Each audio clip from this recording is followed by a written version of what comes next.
Hey everybody, welcome back. It's Friday night and you're watching the Producer's Perspective Live with me, Ken Davenport. Tonight on the show, Broadway press agent who represents some of the biggest shows in town. Six, Mrs. Doubtfire, Moulin Rouge, Be More Chill, and a ton more over his incredible career. So share this stream now because you know what press agents have? All the gossip. Let's hit it. We're getting the band back together, getting the boys who rock to rock again. We're getting the band back together, in the midst of a place that remembers when some punks from the suburbs lit the sky with too much reverb. We're getting the band back together. Hi everybody. Did I look a little deer in the headlights there? Because I was.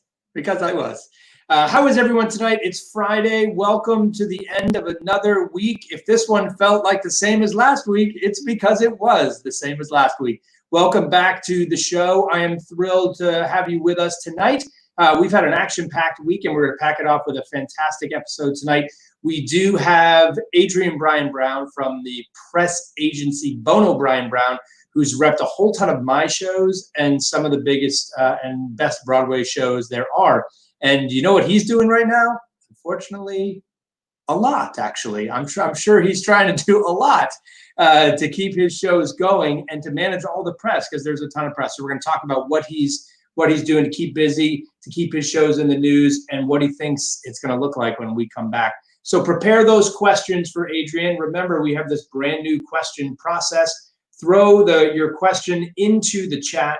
Mary will seek you out and find you, and then she'll invite you inside to our studio, our virtual studio. We'll take you backstage. You'll be able to ask Adrian your question directly. And don't forget to remember, we are here for the Actors Fund. That's why we're here. So we have done almost 60. Have we hit the big 60 yet? Mary, 60? No, dang it. No, still short. And we are still short of our $10,000 goal. And when we reach 10,000, I show everyone my Corona cut. And it is going to be worth it. I think we're like $1,400 away. So maybe tonight will be the night. We'll ask Adrian to tell a story of the most embarrassing star of the biggest, go back. The most embarrassing story of the biggest star he's ever worked with. So he's going to start thinking right now, and if someone donates some money, maybe he'll spill the beans. Hugh Jackman, maybe? I don't know. Vanessa Redgrave? Have you worked with Vanessa Redgrave? I don't know. We'll find out in just a few moments. We had Kelly Devine on the show last night, so go watch those replays. All the replays of our almost 60 episodes are up in the video section of my Facebook page. You can go check them all out. Look at all those amazing people that have joined us. They said some pretty incredible and inspiring things, so go check that out. In the news today, we had some very sad news, actually. I lost a friend and a mentor, and he was a friend and a mentor to a whole lot of people. The industry lost a gentleman, and I mean that in the best way possible in that specific word, Mr. Darren DeVerna, who is the head of Production Resource Group, PRG, who most of you probably don't know. It was the biggest company that supplied the lighting equipment, sound equipment for most Broadway shows, actually. And Darren was the head of it. And you could always find him in a suit and always at Joe Allen's making deals and helping people like me and Broadway shows get up. And he was always there to lend a helping hand. And he lost the battle with cancer, unfortunately, during the midst of all this.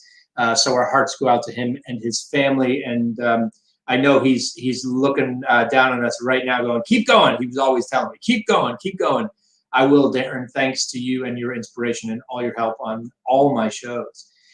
So again, a moment for Darren, and thank you for that sad face. Yeah, it is a sad moment. The Drama Desk Awards, in better news, will take place this Sunday, virtually, of course. This Sunday is the Drama Desk Awards. Award season in action with the Drama Desk. Should be a fun, but who's hosting? I don't even know. I bet Adrian knows. Yes, he knows. He's going to tell us who's hosting, or Mary will Google it and find out for us what they've gotten planned so you can tune in. We're doing this thing we do every month. It's called the 30-Day Script Challenge. Now is a great time if you've ever had an idea for a show. Now is a great time to get it out of your head onto a page so it can go onto a stage. This is a totally free challenge and exercise. It's just 30dayplaychallenge.com. I think that's the domain. Mary will throw that in there as well. Go register. It's got prompts. It'll just keep you writing over 30 days. It works. It works. We'll probably still be live streaming in 30 days. You can come back and then show us your script and tell us all about it. So go ahead and check that out. And lastly, I will repeat myself. Don't forget about the Actors Fund. Throw a little change in. And, you know, the fun part to donate is throwing stars at us. Just throw stars. Pick up some stars. You can buy like 25, 50. It's like, you know, a penny and a half or something. So pick them up. Throw them at us. We will be very appreciative. And the more stars you throw, the more gossip Adrian Bryan-Brown tells us. So let's bring him on to the show right now. Please welcome my press agent and the press agent to so many Broadway shows, Adrian Bryan-Brown. Ken, thank you so much. I just have one thing. I can't read what's on the top of your hat. Could you just take it off for a second and show me what it says? No, not yet. You have $1,500? Not this week. Not this week. Unfortunately. That's an easy answer. We are 11 weeks in. 11 weeks in since shutdown. We're going to be hitting 100 non-performances soon. My office is saying, "Oh, we're going to have special cakes. We're going to celebrate with a non-cake for the 100th performance that didn't happen." It's extraordinary. It's extraordinary. I mean, you've been through some amazing things in your career. How long have you been doing this on Broadway now? I've been doing this over 35 years. 35 years. So there has never been clearly nothing like this. I mean, it's extraordinary. 9/11 was very sad and awful, but we got back in 3 or 4 days. Mm-hmm. You know, there wasn't that thing of the protracted. There was a strike. There was a musician strike. There've been strikes that have had a few performances off and whatever. But no, this is a whole new world. It is a whole new world. It's extraordinary. When you went home that day, and you were doing, your office was doing 6, right? Okay, right. It was our opening night. Broadway was shut down 90 minutes before this Broadway show had opened. Oh. The thing was, every critic had seen it. We had to ask them to hold the reviews because the show was not going to technically open. Now you may wonder, well, why would you do that? Why not just let the reviews run? Well, because at the time we were thinking, okay, this may go on a few days, and we want the editorial boost of having those reviews come out. We don't want to, waste it then. We wanted to save it. But yeah, just imagine that the minds of those performers, that they've got that adrenaline going, they're right there, they're in their party duds before they get into do the show and then go to the party and literally plug. I mean, an extraordinary moment. The decision to hold those reviews back, I'd never even thought of that. I mean, that was a huge and very, very smart decision to make, because had they run and we were out 9 months or a year, I mean, talk about no air in the balloon by the time. Right. Oh, totally. Yeah. And so it's, I'm a traditionalist. I still believe in the institution of opening nights and having the press and everyone celebrate that moment. It's when the show is frozen. It's when it's ready. It's being released to the world. And so to lose that moment for any show would be incredibly sad and economically horrible. So no, that was quite a call. And what was interesting was all the critics were quite fine about it. They totally got it. Yeah, there wasn't anyone who said, "Oh, I'm going to run it." I've seen it. That was cool.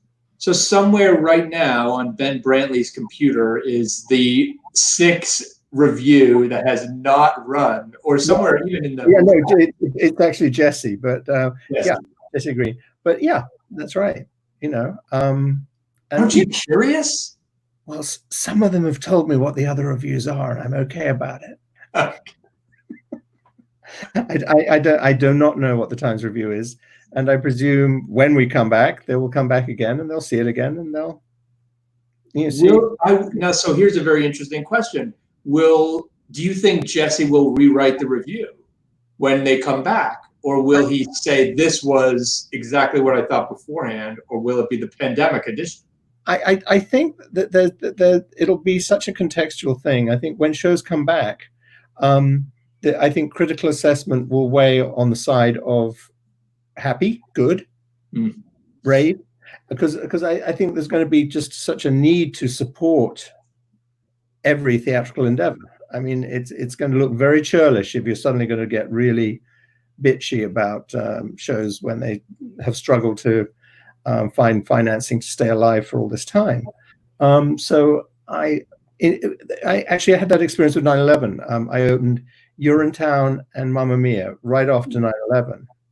And there's no question that both shows, I think they were brilliant and wonderful, but they had a more friendly critical reception and a bigger acceptance because it just seemed like this is not the time to be mean. This is not the time to be picayune and sort of fiddly. And so I think I think when theater comes back or when Broadway comes back, what is left of editorial will rise to the occasion, and I think we'll support it hugely. And the big $1 million question: when do you think it's going to come back? What's your estimation? What do you believe? I have no idea. No, I think it is beyond the control of anyone who works in the industry. I think we're absolutely being guided and want to be guided by what's the right and appropriate thing to do. I think in the meantime, the extraordinary things are happening. It doesn't help my cause as someone who makes a living off Broadway, but I think there's some really creative, inventive theater which isn't just showing a tape on a streaming system.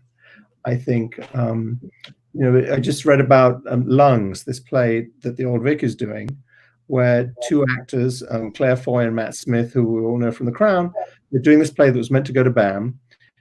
They're going to be doing it in the Old Vic without an audience. It's going to be streamed, and it's going to be it's a two-hander, so it's relatively easy to stage, minimal crew, and they're going to play it for 3 weeks. And 1,000 people a night are going to be able to watch the stream of it. So it's the closest thing you can get to an actual live theater experience. It's 1,000 seats because that's the capacity of the Old Vic, so that it makes you feel, okay, I'm in that community, even though I'm not physically there. And I thought that's an interesting solution. It's not the answer. It's not that moment we want, but it's a way to start thinking about other ways to tell the story. I thought Richard Nelson's Zoom play was extraordinary. What was it called?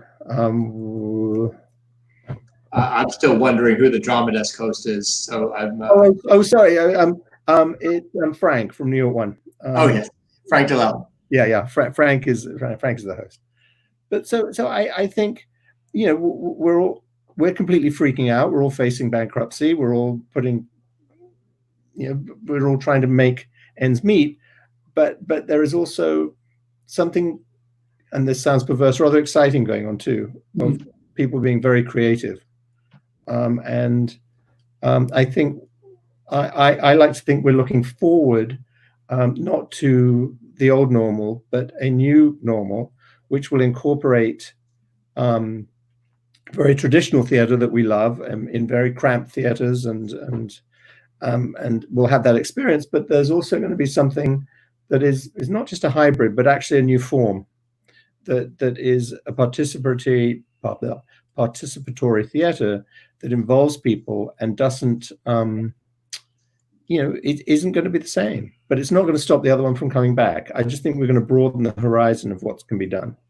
But we're here to talk about Broadway, and God damn it, let's get Broadway back. No, this is fascinating because you can't have something this big happen and not have it have a massive impact on where, I often use the analogy that Broadway is like a steamship and it's very hard to turn it, right? It's very hard to move it. It's why you hear so often, oh, that's not the way we do it. It's just, this is how it's done. Yeah. Ken, I hear that a lot.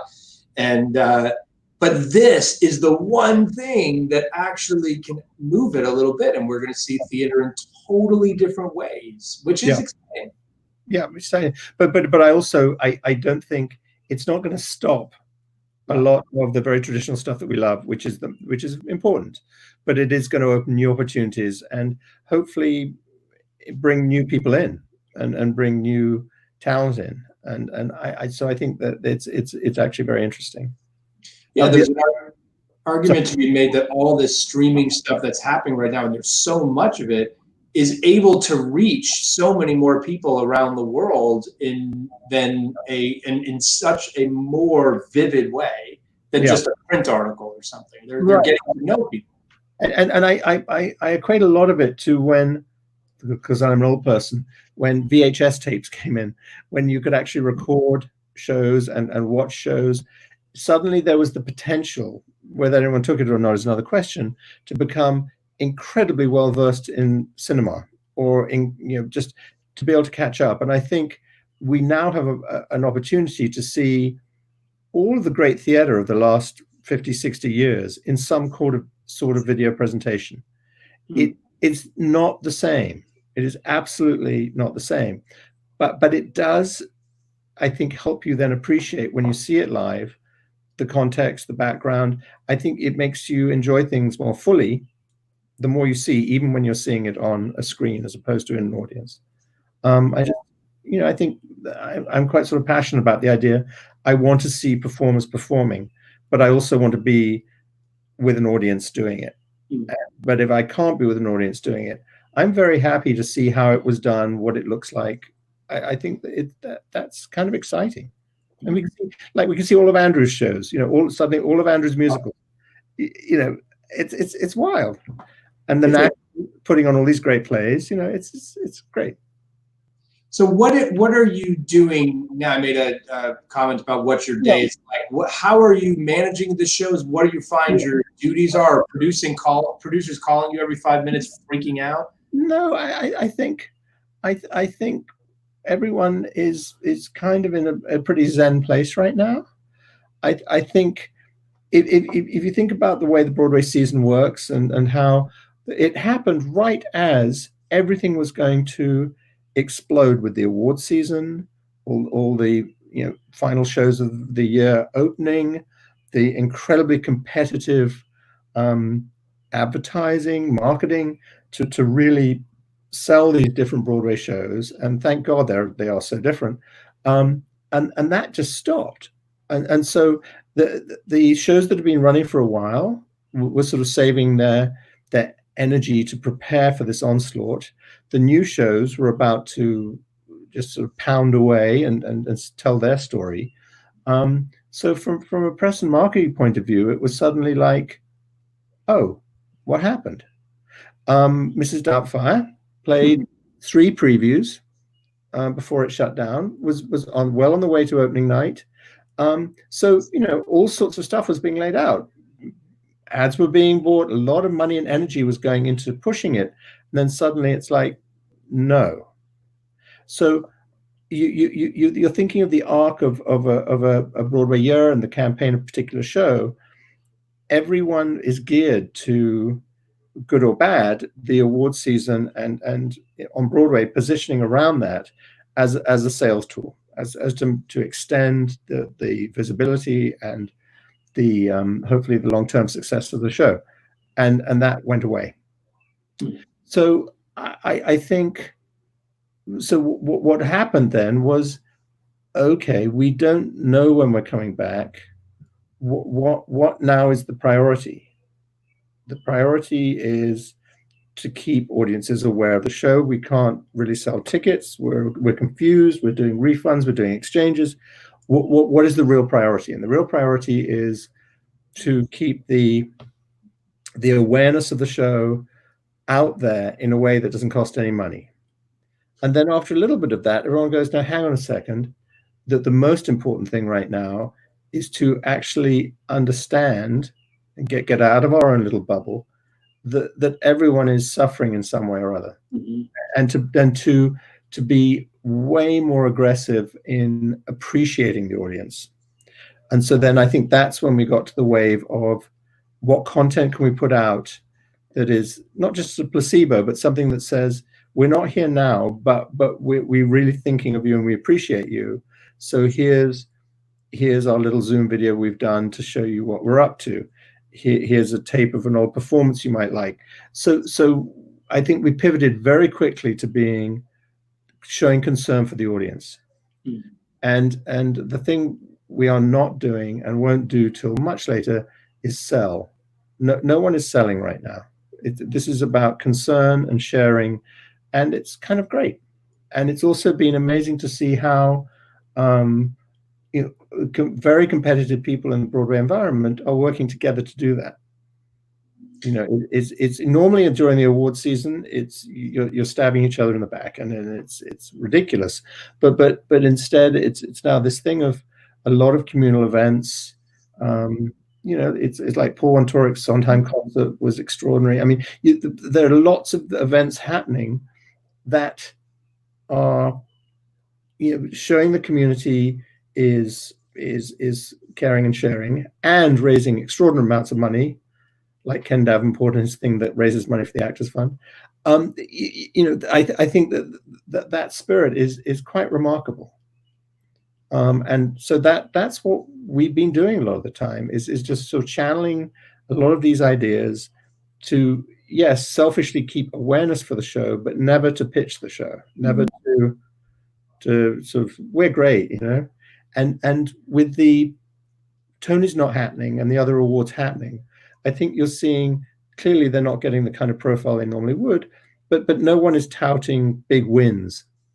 Everyone's celebrating, hey, this is great. Congratulations to everyone who was nominated. And the other critics even went as far as to just say, we're going to honor people this year. And rather than pick a winner, we're just going to honor people. And I think that's the mindset. And so I'd say a lot of the time is just spent, coordinating actors and creative people to make videos, to do various interviews about what they're doing in isolation, blah, blah, blah. But it's also, the next phase is going to be completely different. I don't know what it is, but the actors are fried. Yeah. Everyone's been on unemployment for 12 weeks now. There's concern about how long this is going on because we really don't know. And so part of what we're doing now is trying to make sure they get paid when they do stuff. Yeah. I'm doing some demos and things and throwing some money at folks because of that thing. That unemployment is going to, the boost to the unemployment is going to end at the end of June when the PPP all that stuff comes out. Which is why we're raising money for the Actors Fund, everybody. Absolutely. That's why we're here. It goes right to those folks because I am petrified. I've been on this a lot. I am petrified that we're going to lose people to other industries. And I'm hearing stories about this already. People going to producers and saying, I hear we're not going to be back till January. I can't make it. I'm going to join my dad's business. I'm going to move back home and do this. And not only, frankly, and this is something that I'm sure you can speak to, which is we think about actors, of course, a lot, but the Actors Fund is everyone in the business. Yeah. I worry about junior press agents and marketing people. Yeah, no, absolutely. I mean, the huge number of people who go into putting on shows. I mean, it's way more than you see on stage and way more than you see when you walk into a theater. And I think it's what's so sad is because it will be one of the last industries to go back. My biggest concern is when we are getting to a point of the new way we live, the new way things are done, we may still not be there. So to me, it's very important that we maintain some energy to keep raising our hands and saying, hey guys, beyond that period when even restaurants may be back to a more working model, even sports may be back. So it's going to be, the next step is going to be a stamina thing. How do we keep that going?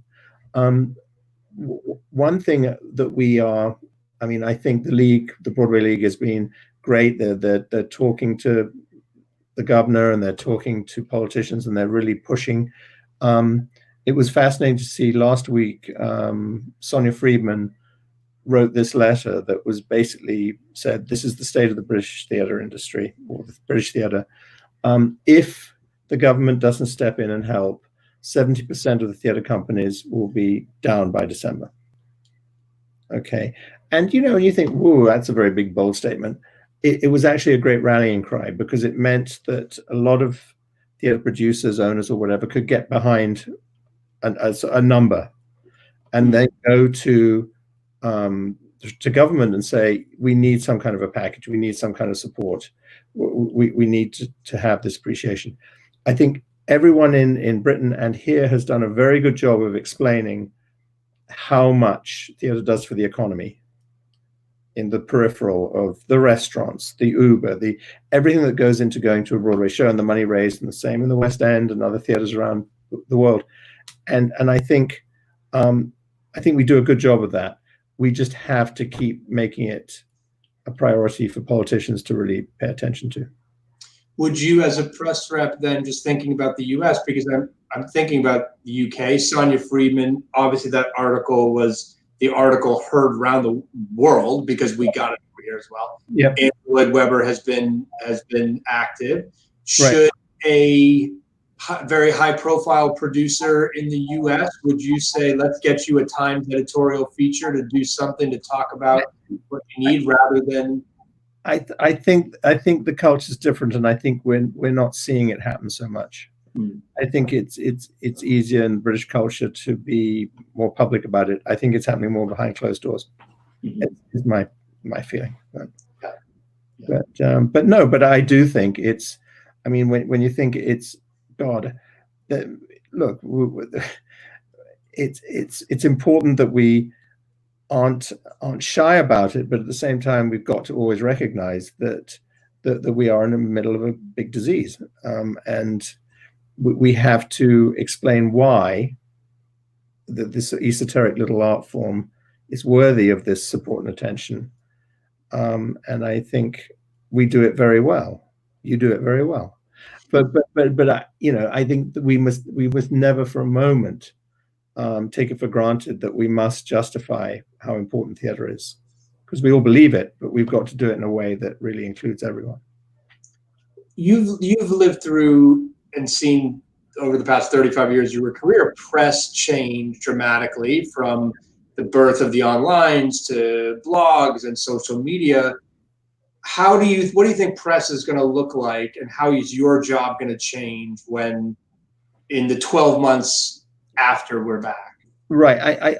I think what's become more and more evident is that we've always been storytellers that tell the stories of the theatre. And I think that's becoming more and more apparent. I think we're now training people by people I mean actors, creative team members, or whatever, to be their own ambassadors. And I think we're making them better at using press opportunities when they get them by coaching them more, but also to have them be active on social so that they can take on that role too.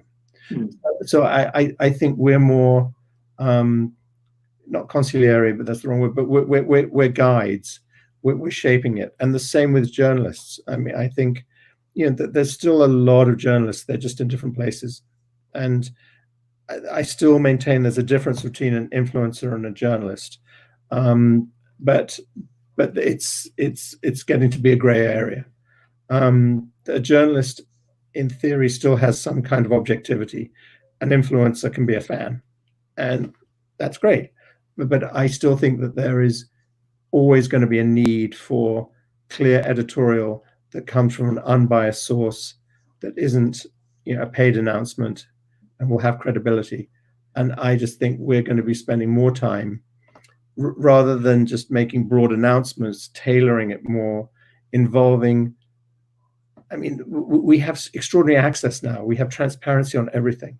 And I think we're going to be spending more time training people who work on shows and who are in shows to be better ambassadors when they get those press moments and when they do stuff. Does that make sense? I think it's broadening from being just asking an actor to do an interview, but asking an actor to do an interview, then post it on social, then to really become way more involved in the process of telling the story.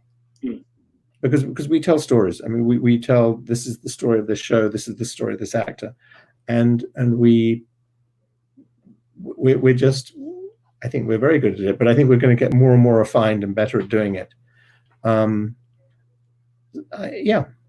just think it's it's going to be less about critics and the critics opening night, and more about sort of almost micro editorials in a way. That was my next question, actually, because I listened to this business guru talk, and he said, if your company or business was losing money or in trouble before the pandemic, you're in big trouble now. Forget it. You're not getting out. Like if you were an industry or something. So, and I think about critics a lot and writers for the theater, because that was a section of our population that was endangered. Yeah. Right? We've lost a lot of reviewers, and you are still talking, I'm sure, to a lot of members of the press now.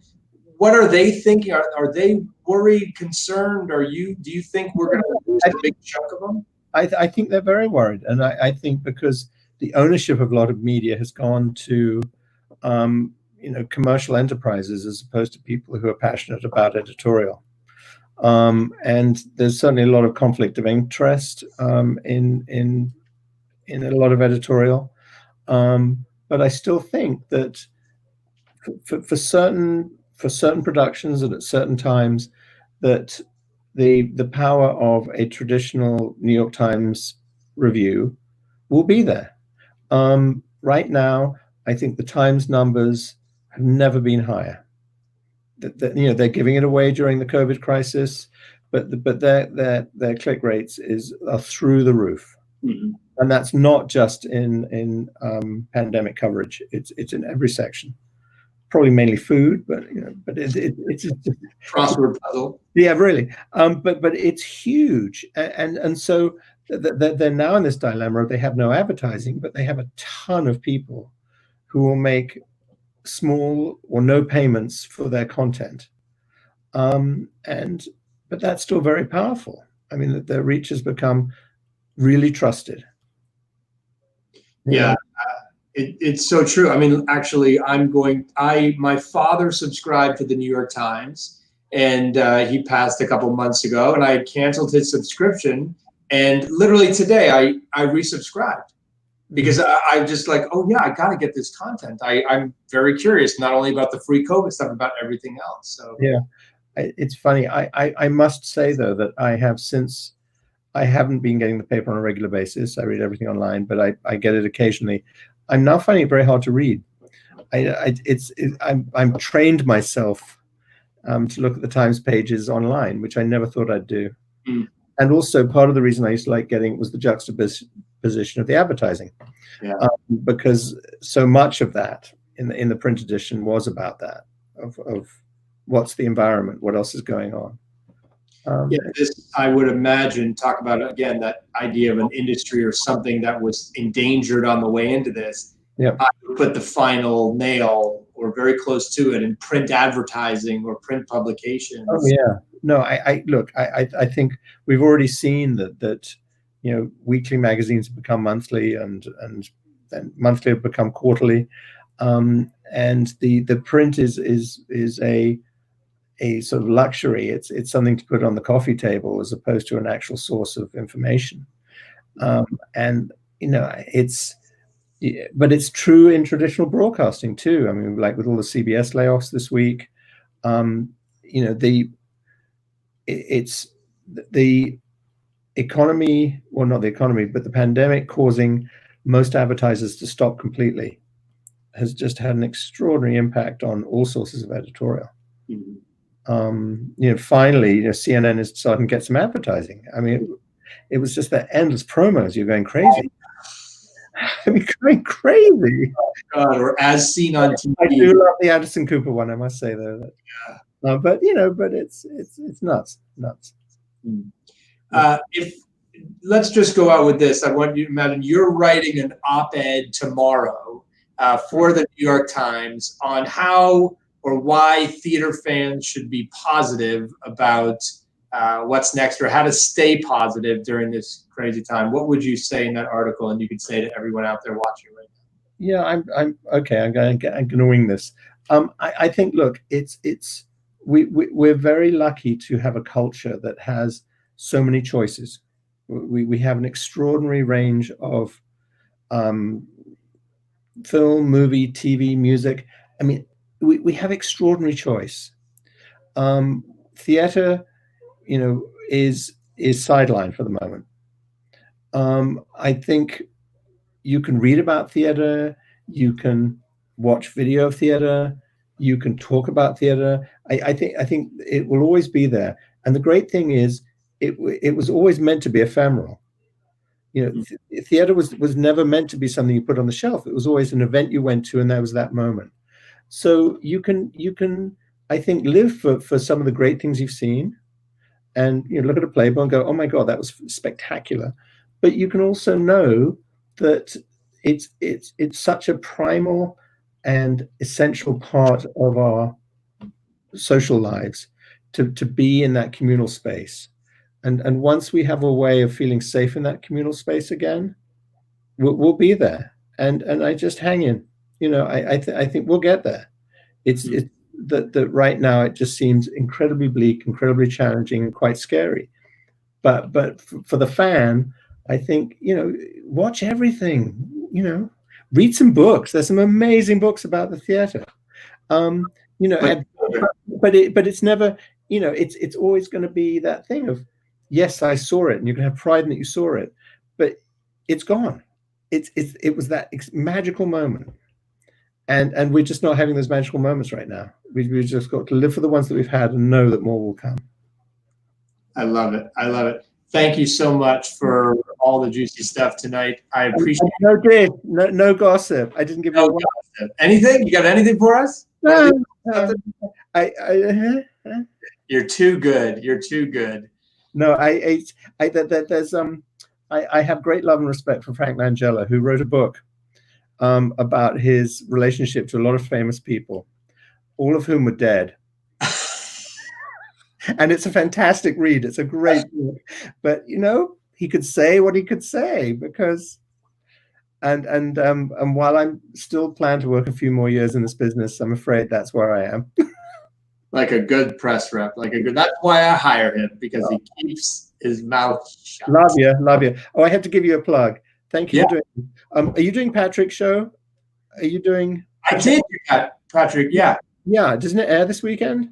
I thought it did. Maybe it does. No, I think it aired. Oh, you think it aired already, or is it? I thought it was airing this weekend. Oh, is it airing this weekend? I don't know. I'm still trying to figure out who's hosting the Drama Desk Awards.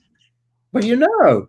Anyway, if you watch Patrick Pacheco's show, All the Moving Parts with Ken Davenport, I think it's on this weekend. If not, it's streaming. Maybe that's it. That's right. That's great. I love Patrick. And keep watching this and give money to show Ken's hairdo. He's such a great press agent. This is again why I hire him. He's pressing me, and I don't even. I didn't even need that. Thank you so much. This was fun. Take care. We'll see you soon. Bye-bye. Adrian Bryan-Brown, one of the smartest guys in the business I know. One of the reasons I hire him is because I always call him and I have an idea. I need some advice. And you know what? He's one of the few people, this is what's so important for people that work with me, is he tells me when he thinks it's a crazy idea and I shouldn't do it. And he has told me that many times, and he has prevented me from making some pretty big boo-boos. So I'm very thankful to him for that. I'm very thankful to all of you for tuning in, and hopefully that number on that Actors Fund donation chart went up, up, up. Glad you enjoyed it. What do we got going on next? Ooh, Monday, we got a weekend coming up. Hope you got some. It's going to be hot here in New York. I don't know if you can see this. I'm sweating right now. I got to figure out how to turn the air conditioning on. It's this new ring light I got. It's like a spot. It's like dripping over here. Anyway, I'll figure that out for Monday. We'll get some AC going. We have John Cariani actor, writer John Cariani, Band's Visit, Something Rotten. He is like, if you're watching a lot of Law and Order SVU right now, which I know a lot of you are because you're trapped inside, John Cariani has a fantastic recurring role of the forensic detective. So check him out there. Check him out on Monday with us. He's going to talk about what he's been up to. I have a feeling he's been doing a lot of writing. So we'll hear all about that. We also have a special guest on Monday, Michael Merritt, who's been a longtime member of our Theater Maker Studio community, and I've known him as a writer and as a theater maker. He's also an ER nurse right here in the city and served on the front lines of this crisis when it was at its high point. So I wanted to have him on to talk a little bit about what he went through and why it's not over and how we need to keep social distancing. He'll tell us a lot about those stories on Monday. Don't forget about that 30-day script challenge we're doing. I'm scrolling up right now to find a comment from our dear friend Drew, who said a silver lining for theater writers is to use this hiatus to get caught up on back burner projects, a once-in-a-lifetime opportunity to have what everyone says they always need more of, time. If you have an idea and want to get a script out in 30 days, and unfortunately we've got 30 days, the challenge is a great way to do it. It's the most successful thing we've ever done to get people writing stuff, and we hear about shows going on from there. So just what's the worst that's going to happen? You don't write it? Well, you haven't written it, so give it a shot. It's totally free. Just jump in and start writing. I'd love to hear how it works out for you. Lastly, we will end with this, something to make you smile. This is another TikTok. This is Ham at Home. This is a guy who does Hamilton at home, hence the Ham at Home. And what's amazing is that I expected, we had Mary Neely on who did those brilliant videos, the Bella, Beauty and the Beast and the wigs and all that stuff. So I expected something similar. No, this guy took it to another level. It's all in a mirror. It's all fantastic mirror work. So it feels like you're seeing a chorus line a little bit, that incredible mirrored set there. So go check that out. That's at that's at theproducersperspective.com/smile. I gave the wrong domain address last night, as Mary spanked me for as we signed off. Anyway, that's it for tonight's episode. Please don't forget about the Actors Fund. Give a little if you can, and we'll keep coming back to you. Have a fantastic weekend, everybody. We will see you on Monday. Bye-bye.